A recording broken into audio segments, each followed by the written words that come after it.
Tim GCP sendiri diketuai oleh rekan saya Oki Anggara dan dua anggota tim kami, yaitu saya sendiri Cantika Dunavita dan Egi Nugraha.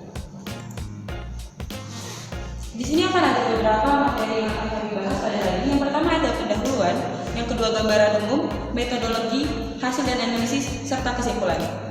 Indonesia merupakan negara tropis, di mana Indonesia sendiri memiliki dua musim. Yang pertama musim hujan dan yang kedua musim kemarau. Ketika musim hujan tiba, curah hujan yang sangat tinggi akan mempengaruhi banyak sekali faktor. Yang pertama ada drainase yang kurang baik. Ketika pada musim hujan, curah hujan yang sangat tinggi akan mengalirkan air ke dalam sistem drainase. Akan tetapi ada keadaan di mana sistem drainase ini menjadi sangat buruk, ditambah lagi dengan banyaknya sampah yang menghambat drainase tersebut. Akibatnya, drainase ini menjadi sangat jelek dan menghasilkan banjir, longsor, kemacetan jalan raya pada kawasan sekitar. Hal tersebut dapat dimodelkan dengan pemodelan 3 dimensi dengan sistem laser scanner dan fotogrametri.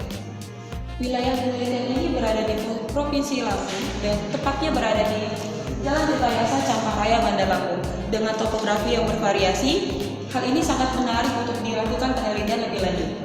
Banyak hal yang dapat dimanfaatkan dalam penelitian ini. Yang pertama untuk mengetahui volume cut and fill dari suatu bukit. Yang kedua adalah dalam mitigasi bencana. Dan yang ketiga adalah untuk penerapan jalur ekosistem itu sendiri.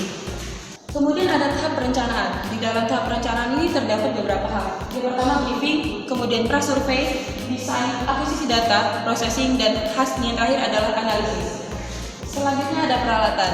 Peralatan dalam hal ini kami untuk menentukan ground control point atau GCP menggunakan alat yang namanya TEPCON tipe GR5.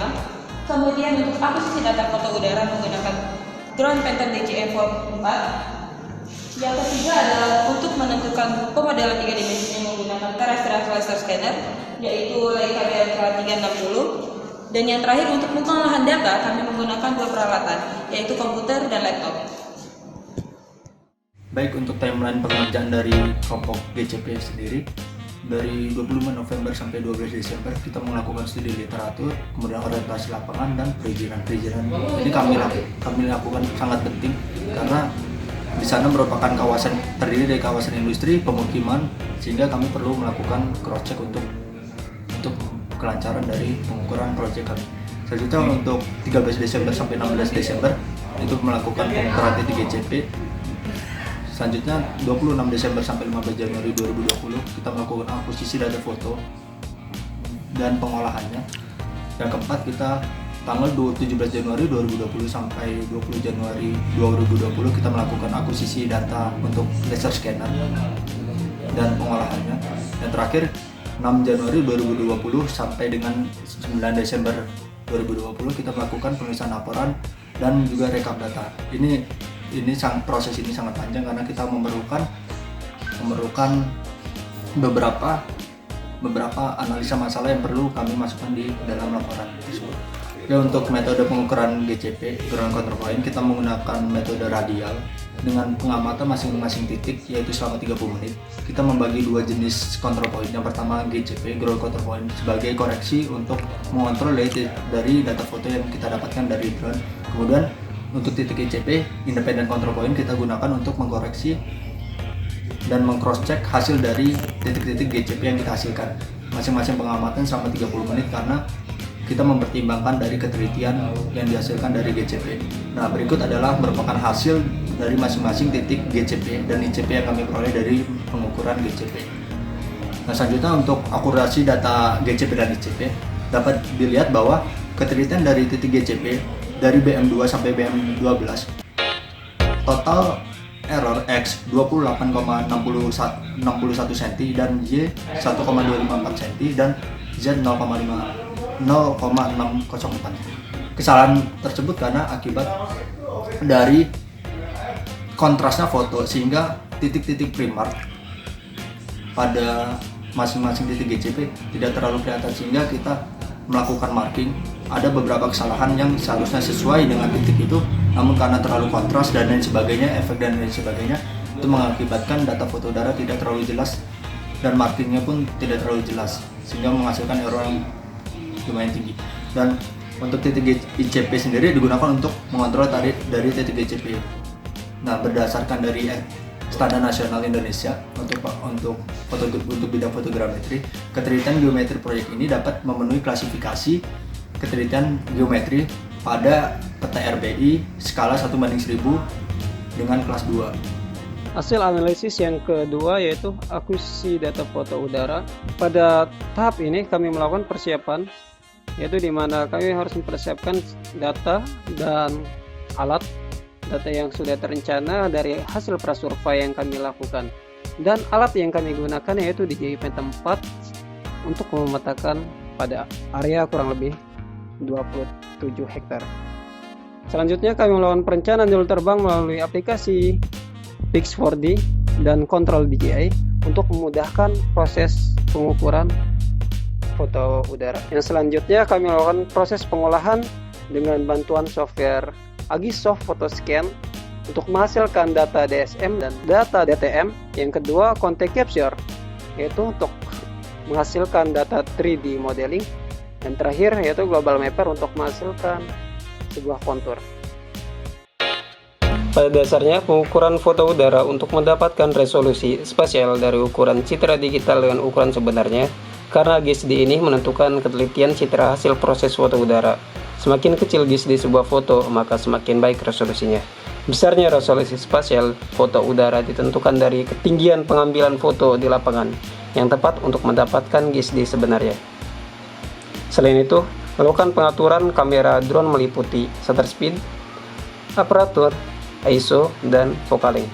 Hasil analisis yang ketiga yaitu pengukuran TLS. Pertama, kami melakukan akuisisi TLS yang menurut perspektif hasil DSM yang kami peroleh, permukaan tersebut mengalami genangan yang lumayan relatif tinggi, sehingga kami melakukan pengukuran pada situasi lapangan dengan sebanyak 14 stand atau berdiri alat dari posisi awal pada ketinggian 160 meter hingga ke posisi akhir pada ketinggian kurang lebih 140 meter.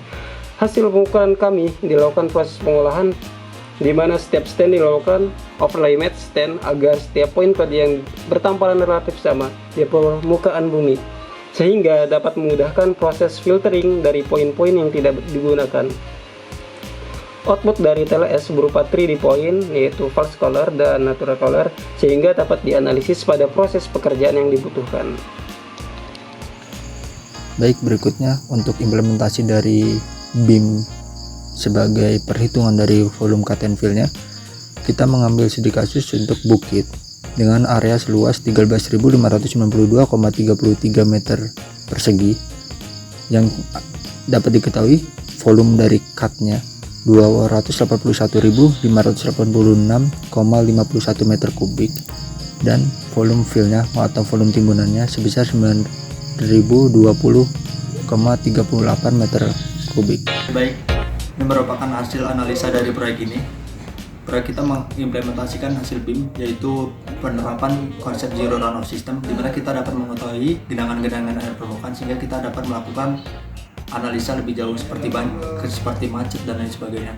Nah, ini terdiri dari dua komponen utama. Yang pertama, kita menggunakan data DEM untuk menganalisa ketinggian, dan kedua, kita menggunakan ortofoto untuk melihat dari bentuk topografinya, sehingga kita dapat melakukan simulasi banjir dengan mengacu kepada debit air per jamnya dan juga lama dari durasi hujan yang ada di lokasi tersebut. Berikut merupakan hasil peta ortofoto yang sudah dilakukan IoT. Kita menggunakan 1286 foto udara. Kemudian untuk GSD-nya sendiri, ground sample distance, itu 1,83 cm per pixel. Jadi itu merupakan ketelitian dari masing-masing GSD yang mempengaruhi dari ketelitian dari ortofoto. Ini merupakan peta situasinya. Peta situasi kami lakukan digitasi sesuai dengan SNI, pewarnaan dan lain sebagainya kita mengacu pada SNI. Kesimpulan pada kali ini ada 4 poin. Yang pertama adalah 3D mesh atau pemodelan topografi untuk memvisualisasikan secara 3 dimensi suatu kawasan untuk kepentingan analisa lebih lanjut. Yang kedua adalah integrasi data survei, di mana data DSM, DTM, dan kontur ini merupakan suatu kawasan yang dapat digunakan untuk analisa.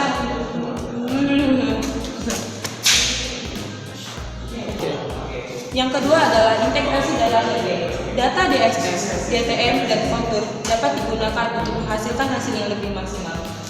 Yang ketiga ada efisiensi. Survei fotogrametri dan TLS ini merupakan suatu metode yang dapat menghasilkan suatu pemodelan 3 dimensi secara maksimal untuk kepentingan analisa yang lebih lanjut.